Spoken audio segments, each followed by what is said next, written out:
So now, how many of you hear voices in your head? Look around. Look around.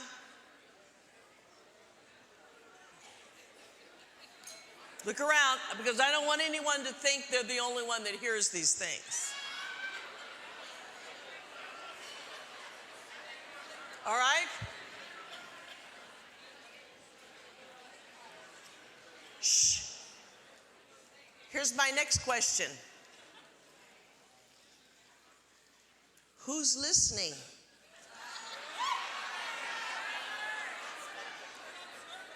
Who are you that raised your hand that heard the voice that you're claiming you are not?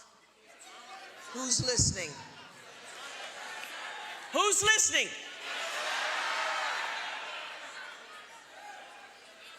Hey! Who's listening back there? You are, because I asked a question, you rose your hand. Yeah, I've heard them. So are these the mythological guides, demons, disembodied spirits? Shh. No, honey. They're you. They are you in this incarnation. They are you from past incarnations. Shh. Here's the great understanding I want you to get to.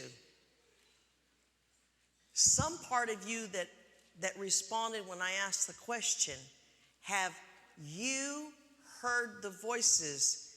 You raised your hands. All right.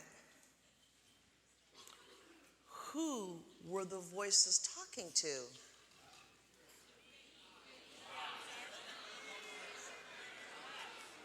All right?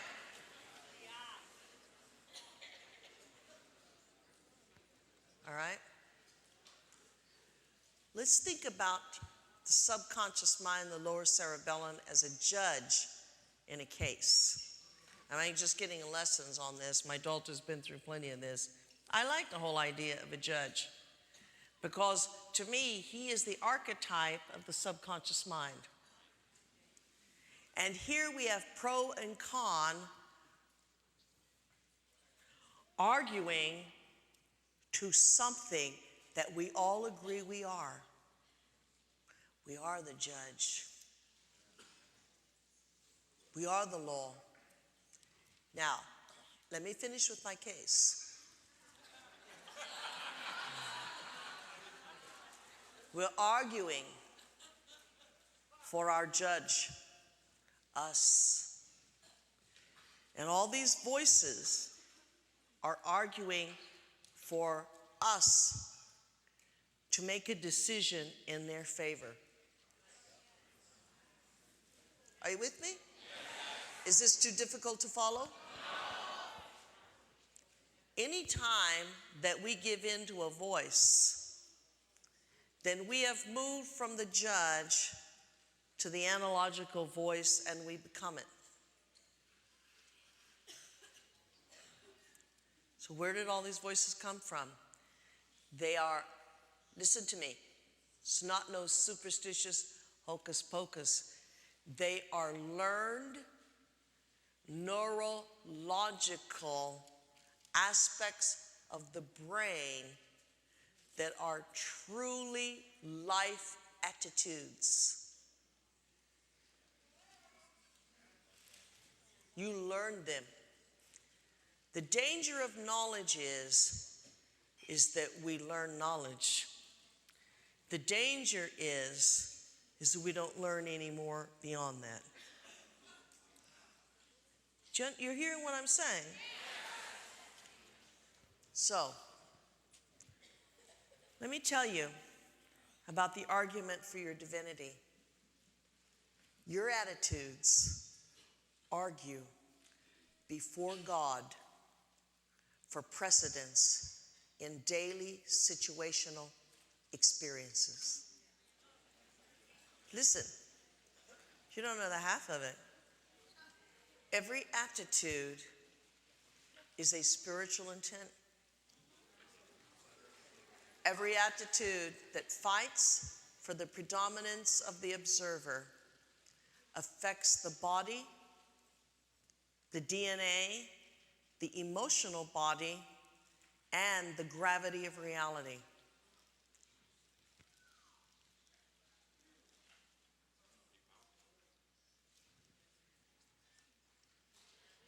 That's true.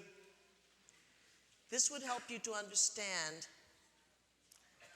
why sometimes when you follow your own feelings or the voice in your head, that you do things that in your normal state, I don't know what that is, but your normal state you would not have done. But every voice in your head has power. And yet, they are all you. And what do we call them here at school? Attitudes. Attitudes. But the most important that I want you to understand is who's hearing the voices. I mean, that's the argument that's being proposed and challenged to the listener to take their side. It's a neural net firing that says, I know this situation, I was prepared for this, I have the experience for this, and this is how you should react. Does that sound familiar?